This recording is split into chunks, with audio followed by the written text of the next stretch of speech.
हम लोग के नाम बदलू नेता सम्राट कुमार मौर्य उर्फ राकेश कुमार उर्फ सम्राट कुमार चौधरी उर्फ 7वीं फेल उर्फ यूनिवर्सिटी ऑफ कैलिफोर्निया से डॉक्टरेट ऑफ लिटरेचर करने वाले बिहार के उप मुख्यमंत्री भाजपा के बड़े नेता, इनका देखिए चाल चरित्र और चेहरा। मर्डर के इल्जाम में जेल काट कर आया कि 2010 में जब सम्राट चौधरी ने अपना हलफनामा दिया तो उसमें लिखा कि मैं 7वीं पास हूं। 7वीं पास है तो जो सुप्रीम कोर्ट में दस्तावेज है उसको सम्राट चौधरी ने भी 2010 में स्वीकार किया। अब मेरा और जनसुराज का सीधा सवाल है पूरे बिहार के युवाओं की ओर से, पढ़े लिखे समाज की ओर से, इस राज्य के डिप्टी सीएम ये बताएं कि वो मैट्रिक कब पास किए हैं, किस साल इन्होंने मैट्रिक पास किया।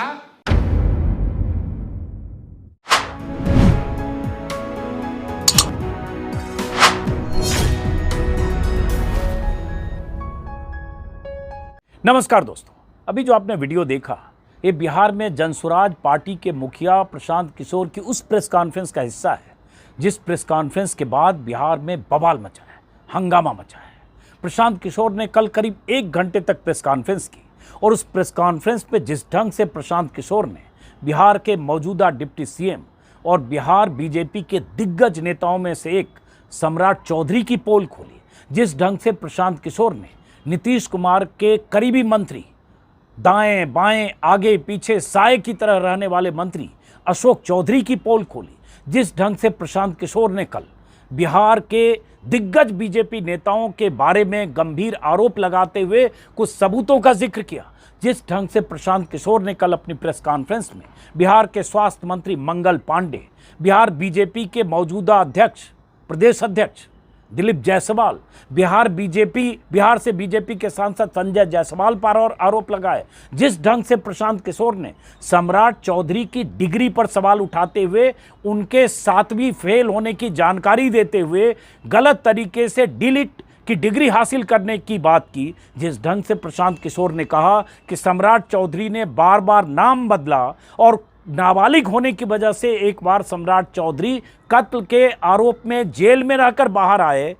उसके बाद से बिहार में लगातार बिहार के सोशल मीडिया पर कई प्लेटफॉर्म पर प्रशांत किशोर के वीडियो और वो सवाल वायरल हो रहे हैं जिनका जवाब बीजेपी नेताओं को देते नहीं बन रहा है। प्रशांत किशोर ने सम्राट चौधरी पर क्या कहा, अशोक चौधरी पर क्या कहा, बीजेपी नेताओं पर क्या कहा, मैं चाहता हूं इस वीडियो में प्रेस कॉन्फ्रेंस में उन्होंने जो कुछ कहा और जिस तरह से दस्तावेजी सबूत दिखाए वो आप इस वीडियो के अगले हिस्से में देखिए। लेकिन जरा सोचिए कि प्रशांत किशोर जो अभी एनडीए और गठबंधन के बीच एक नई पार्टी बनाकर अपनी ज़मीन तलाशने में जुटे हैं, इस चुनाव में उनका क्या हश्र होगा, कितनी सीटें मिलेगी, अर्श पर रहेंगे, फर्श पर रहेंगे, जिस तरह से वो बातें करते हो बात की बात है। लेकिन फिलहाल प्रशांत किशोर की तरफ से तमाम तरह के दस्तावेजी सबूत, बैंक ट्रांजैक्शन, कई कागजात और बहुत डिटेल जानकारियों के साथ सम्राट चौधरी से लेकर अशोक चौधरी पर जो आरोप लगाए गए हैं उन आरोपों का जवाब बीजेपी को देना चाहिए और हम लोग उस दिन का इंतजार करेंगे जब बीजेपी की तरफ से वो जवाब आएगा और जेडीयू की तरफ से जवाब आएगा जिनके बारे में प्रशांत किशोर ने आरोप लगाया। क्या कहा है उन्होंने सम्राट चौधरी के बारे में आगे, लेकिन एक ट्रेलर छोटा सा अशोक चौधरी के बारे में क्या कहा मैं चाहता हूं वो भी देखें। और अशोक चौधरी का जिक्र बार बार बिहार की राजनीति को जो लोग जानते हैं वो समझते हैं उनकी अहमियत और उनकी हैसियत, क्योंकि नीतीश कुमार के इर्द गिर्द जो चौकड़ी या तिकड़ी है जिनके बारे में कहा जाता है कि नीतीश कुमार को वही चलाते हैं या उनकी सलाह पर नीतीश कुमार चलते हैं, वो सियासी तिकड़ी या चौकड़ी उसके अहम हिस्सा अशोक चौधरी हैं, जिनकी बेटी संभवी चौधरी चिराग पासवान की पार्टी से अभी 2024 में जीतकर सांसद बनी है। तो क्या कहा अशोक चौधरी के बारे में, छोटा सा ट्रेलर पहले वो भी देखिए। माननीय मुख्यमंत्री नीतीश कुमार के दाहिने हाथ, इनका हालत देखिए। ये तो आदमी पूरे बिहार में रिकॉर्ड बना दिया भ्रष्टाचार का।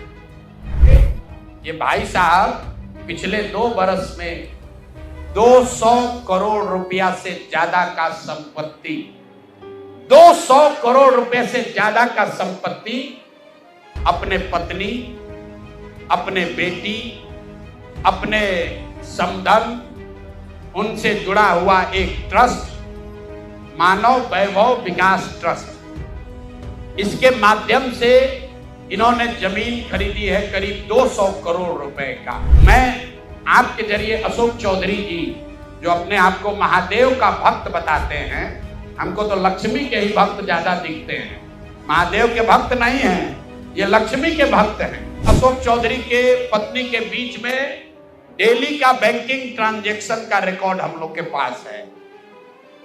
तो मैं अभी सिर्फ इतना ही आपको बता रहा हूं कि पिछले 2 वर्षों में जब अशोक चौधरी की बेटी की सगाई हो गई, तो सगाई से शादी के बीच में 38 करोड़ रुपए की जमीन पटना में खरीदी गई है। टोटल 38 करोड़ 44,40,000 इतने रुपए का तो चेक से पेमेंट हुआ है। 19 में इन्होंने बेनामी जमीन खरीदी पीए के नाम पर, 21 में उस जमीन को वापस अपने बेटी के नाम पर लिखवाया। 10 लाख रुपया का ट्रांजैक्शन हुआ।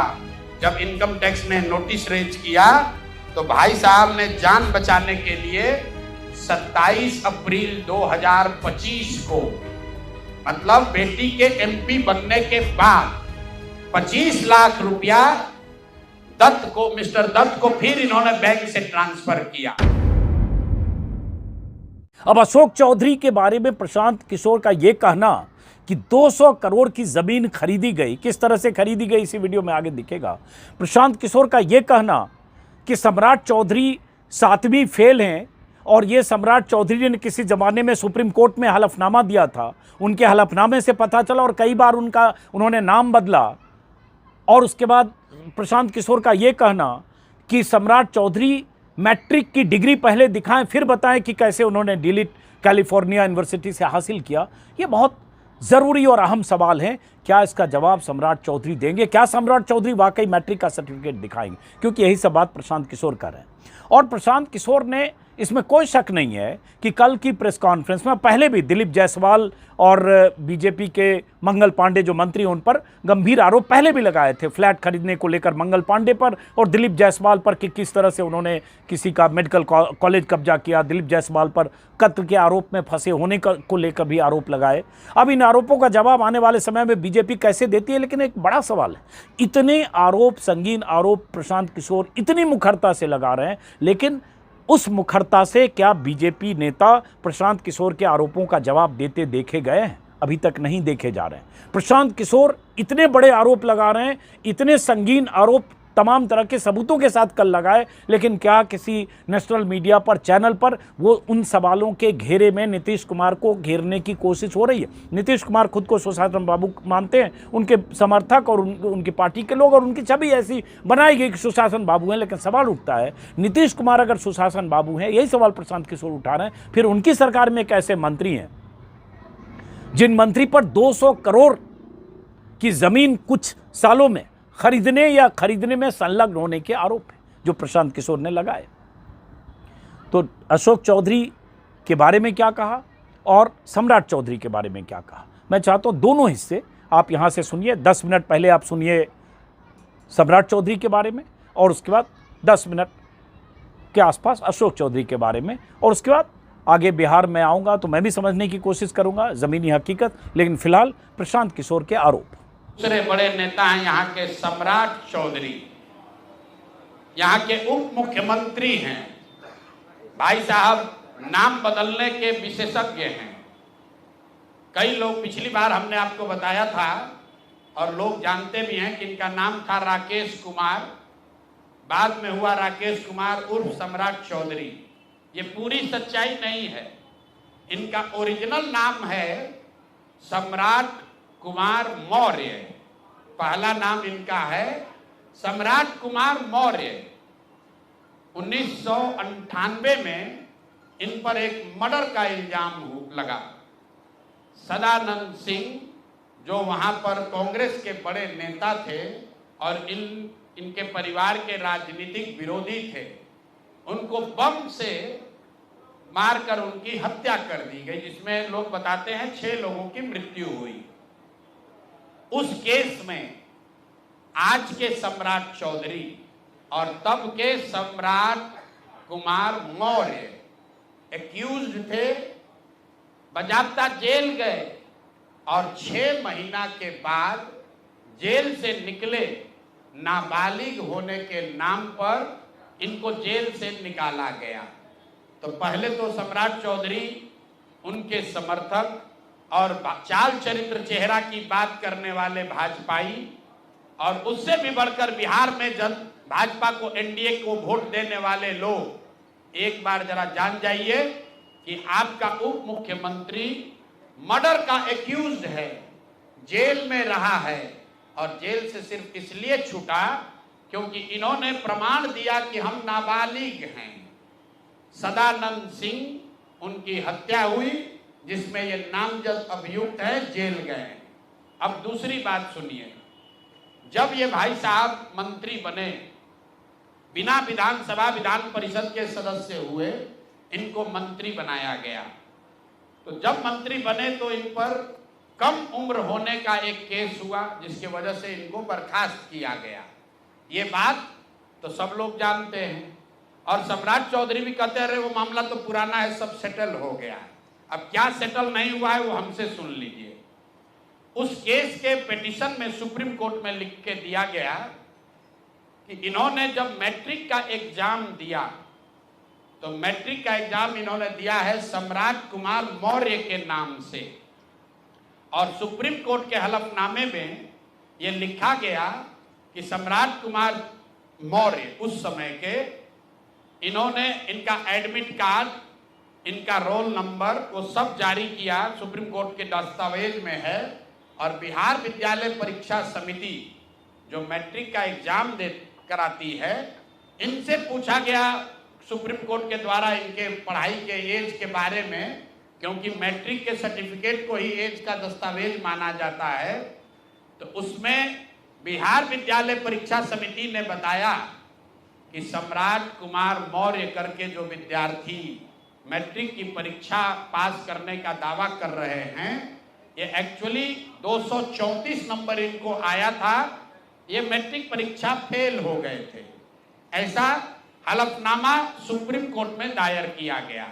तो इसको ध्यान रख लीजिए, 1998 में सुप्रीम कोर्ट में जो दस्तावेज जमा किया गया, जिसके आधार पर सुप्रीम कोर्ट ने इनके एज का निर्धारण किया, उस दस्तावेज के मुताबिक सम्राट कुमार मौर्य मैट्रिक का एग्जाम पास नहीं किए, उनको 234 नंबर आया, उनको फेल कर दिया गया। इसका दूसरा प्रमाण यह है कि 2010 में जब सम्राट चौधरी ने अपना हलफनामा दिया, तो उसमें लिखा कि मैं 7वीं पास हूं, 7वीं पास है। तो जो सुप्रीम कोर्ट में दस्तावेज है उसको सम्राट चौधरी ने भी 2010 में स्वीकार किया है।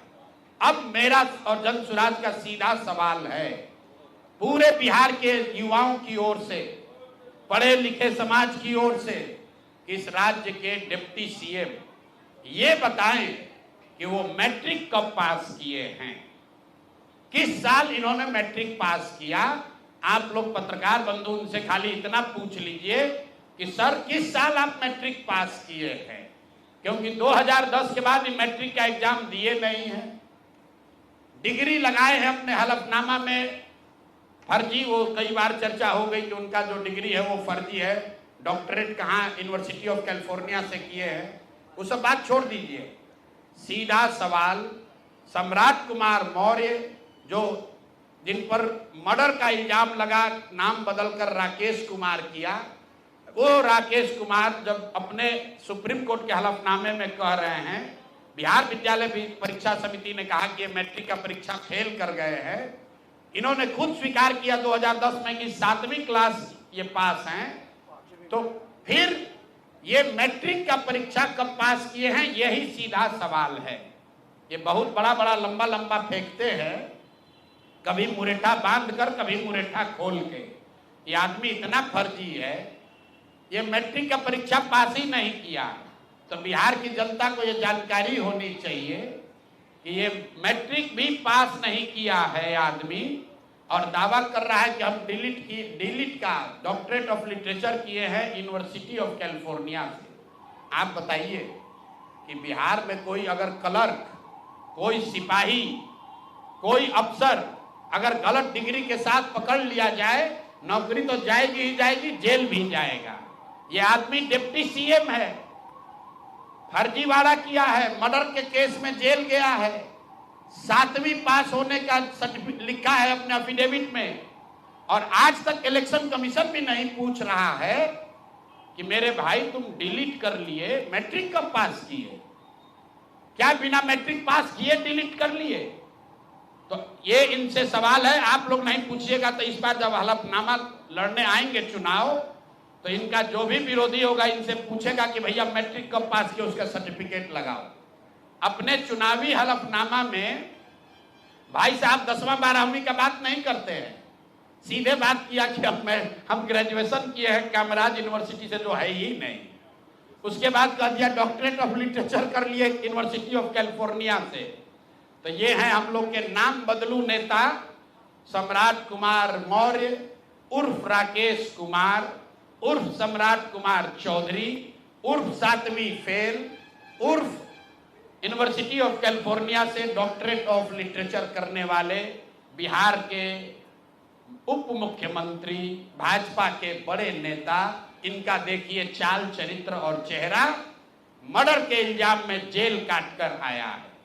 तो मेरे भाई भाजपा के जितने वोटर हो, आप राजद को कहते हो जंगल राज की बात, राजद वाले जंगल राज के लिए दोषी हैं, उसके लिए जनता ने उनको सत्ता से हटा दिया, लालू जी को जेल जाना पड़ा। और ये सब जो मैं रोज कहता हूं कंबल उड़कर घी पीने वाले लोग, पहले राजद में था तो वहां पर भी गुंडागर्दी किया, और अब भाजपा में आकर यहां भी लूट मार कर रहा है, पूरे राज्य का स्थिति बर्बाद कर रहा है।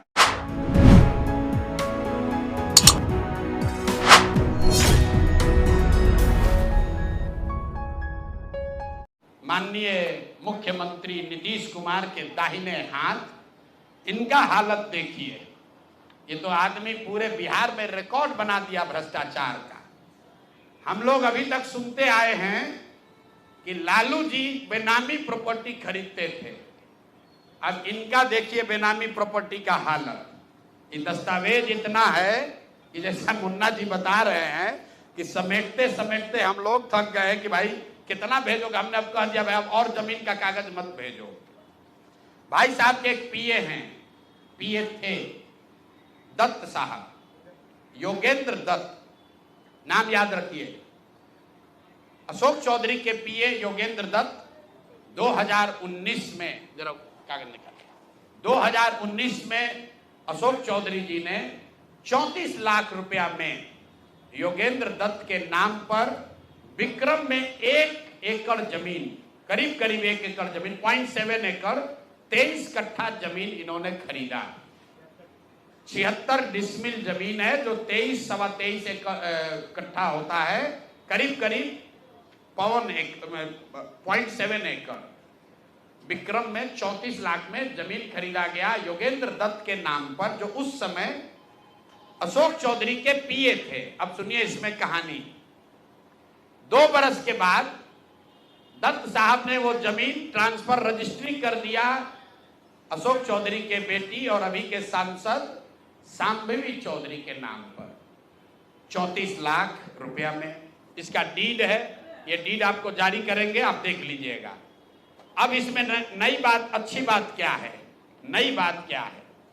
34 लाख रुपया में जो दत्त साहब ने जमीन खरीदी थी, और यहां रजिस्ट्रार ऑफिस में लिखा गया 34 लाख रुपए में दत्त बेच रहे हैं जमीन सांबवी चौधरी को, और एक दत्त साहब को पैसा कितना गया बैंक से? 10 लाख रुपया। वो बैंक का अकाउंट डिटेल है, जरा दीजिए, तारीख आपको बता देते हैं कि 2 साल के बाद जो जमीन अशोक चौधरी ने अपने पीए के नाम पर खरीदी थी, वही जमीन वापस 2 बरस के बाद अपने बेटी के नाम पर लिखवा लिया, और 34 लाख के रुपए के जमीन के एवज में अशोक चौधरी ने दत्त साहब को 10 लाख रुपया बैंक से भेजा। यहां तक भी बात ठीक है भाई, ये कह सकते हैं कि हम बाद में पैसा दिए होंगे। इसी बीच इनकी बेटी चुनाव लड़ने चली गई, तो इनकम टैक्स ने इनको नोटिस किया कि भाई आपकी जो प्रॉपर्टी है वो 34 लाख की है और बैंक में आप सिर्फ 10 लाख रुपया दिखा रहे हैं, बाकी का पैसा कहां है? तो 10 लाख जमीन इनकी रजिस्ट्री हुई है। उसके एक दिन बाद, तारीख नोट कर लीजिए, 20 फरवरी 2021 को 10 लाख रुपया इन्होंने अपने पीए के अकाउंट में डाला है। अकाउंट यहां पर डिटेल आपको दे देंगे। और 34 लाख रुपए का जमीन वापस इनसे ले लिया। जब इनकम टैक्स ने नोटिस रेज किया कि जमीन है 34 लाख का और अकाउंट में सिर्फ 10 लाख रुपया ही दिख रहा है, तो 4 बरस के बाद 27 अप्रैल 2025 को जमीन लिखवाया है 2021 में। इनका क्रेडिबिलिटी देखिए। जमीन रजिस्ट्रार ने लिख दिया, आप हम जाते हैं उनको खड़ा करके पूछता है भैया कहाँ है रुपया, कहाँ दिए? ये 19 में इन्होंने बेनामी जमीन खरीदी पीए के नाम पर, 21 में उस जमीन को वापस अपने बेटी के नाम पर लिखवाया। 10 लाख रुपया का ट्रांजैक्शन हुआ। जब इनकम टैक्स ने नोटिस रेज किया तो भाई साहब ने जान बचाने के लिए 27 अप्रैल 2025 को, मतलब बेटी के एमपी बनने के बाद 25 लाख रुपया मिस्टर दत्त को फिर इन्होंने बैंक से ट्रांसफर किया।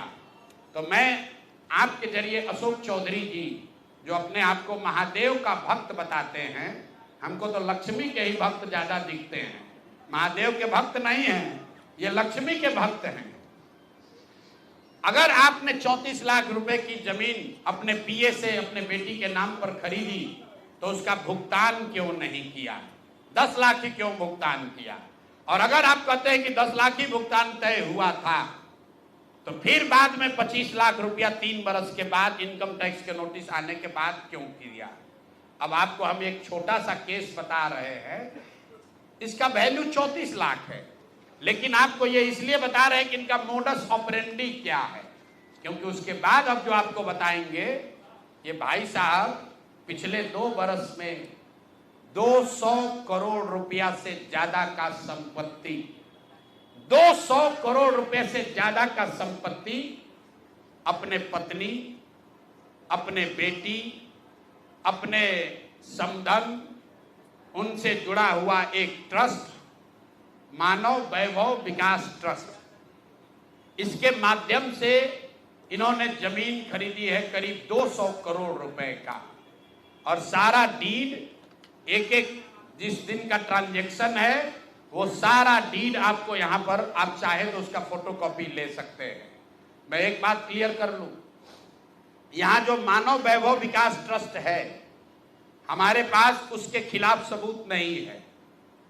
हम ये बता रहे हैं कि जब इनकी बेटी का इंगेजमेंट हुआ है, उसके बाद से अचानक से मानव विकास वैभव ट्रस्ट जो है, जो कुणाल साहब के परिवार से जुड़ा हुआ ट्रस्ट है, और उसमें यहाँ के बड़े कुछ पदाधिकारी भी हैं, जियालाल आर्य बहुत ईमानदार व्यक्ति हैं, वो भी ट्रस्टी हैं। तो मैं आपके जरिए उनसे भी आग्रह करूंगा कि सर, आप तो जीवन भर ईमानदारी के लिए आपका नाम हम लोग जानते हैं, ये बताएं कि आपके ये न्यास के माध्यम से सैकड़ों करोड़ रुपए की जमीन कहां से खरीदी जा रही है? ये पैसा कहां से आ रहा है? ये पैसा कहां से आ रहा है? क्योंकि इस ट्रस्ट के ट्रस्टी जो कुणाल साहब की पत्नी हैं, उनके बेटे हैं, इनमें और अशोक चौधरी के पत्नी के बीच में डेली का बैंकिंग ट्रांजैक्शन का रिकॉर्ड हम लोग के पास है। तो मैं अभी सिर्फ इतना ही आपको बता रहा हूं कि पिछले 2 वर्षों में जब अशोक चौधरी की बेटी की सगाई हो गई, तो सगाई से शादी के बीच में 38 करोड़ रुपए की जमीन पटना में खरीदी गई है। टोटल 38 करोड़ 44 लाख 40 हजार इतने रुपए का तो चेक से पेमेंट हुआ है। चेक से पेमेंट हुआ है 38 करोड़ 44,40,000। 12/5/2022 को पहली जमीन ली गई 3,40,30,30,000 में। 12/5/2022 को एक दूसरी जमीन ली गई जिसकी कीमत है 8,89,70,000।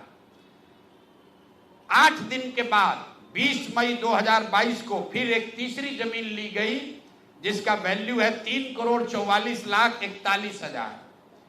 फिर 2 महीने के बाद 14 अप्रैल 2022 को जमीन खरीदी गई 7,20,00,000 का। फिर 4 दिन के बाद 18 जुलाई 2022 को जमीन खरीदा गया 15,50,00,000 का। और ये सारी जमीन इंगेजमेंट और शादी के बीच के डेट है, उतना ही आपको बता रहे हैं। और ये सारी जमीन का मालिकाना हक अशोक चौधरी के पत्नी या सायन कुणाल, उनकी माताजी अनीता कुणाल या उनसे जुड़ा हुआ जो ट्रस्ट है उसके नाम पर है। तो भाई, जिस ट्रस्ट में 1 करोड़ की जमीन भी नहीं खरीदी जा रही थी, जैसे ही इनका बेटी से एंगेजमेंट हुआ उस ट्रस्ट से सैकड़ों करोड़ रुपए की जमीन खरीदी जा रही है। तो ये पब्लिक इंटरेस्ट में है कि ट्रस्ट से जुड़े हुए लोग ये आपको बताएं कि आखिर इतना पैसा उस ट्रस्ट में न्यास में आ कहां से रहा है, और अशोक चौधरी जी या उनकी पत्नी जो उस न्यास में मेंबर नहीं हैं, उनसे इनका सीधा क्या संबंध है। हम लोग के पास जो पेपर है उसके मुताबिक करीब करीब 200 करोड़ रुपए की जमीन खरीदी गई है इनके द्वारा, अशोक चौधरी और इनके परिवार के द्वारा। और ट्रस्ट में जियालाल आर्या के साथ साथ एक महिला भी हैं जिसको लोग बता रहे हैं कि अभी के मुख्य सचिव प्रत्यय अमृत की माता जी हैं। तो अभी के मुख्य सचिव की माता जी शायद उस ट्रस्ट में है, मैं उसको कंफर्म नहीं कर रहा हूं, लेकिन मुझे ये जानकारी अभी आते आते किसी ने दिया है। तो इस ट्रस्ट के बारे में पता कर लीजिए। अशोक चौधरी को ये बताना चाहिए कि इस ट्रस्ट से उनका क्या लेना देना है, और अगर कुछ लेना देना नहीं है तो इस ट्रस्ट की ट्रेजरर जो अनीता जी हैं, कुणाल साहब की पत्नी, उनके अकाउंट से इनके पत्नी के अकाउंट में इतना पैसा कैसे आ रहा है, ये बात अशोक चौधरी जी को बताना चाहिए।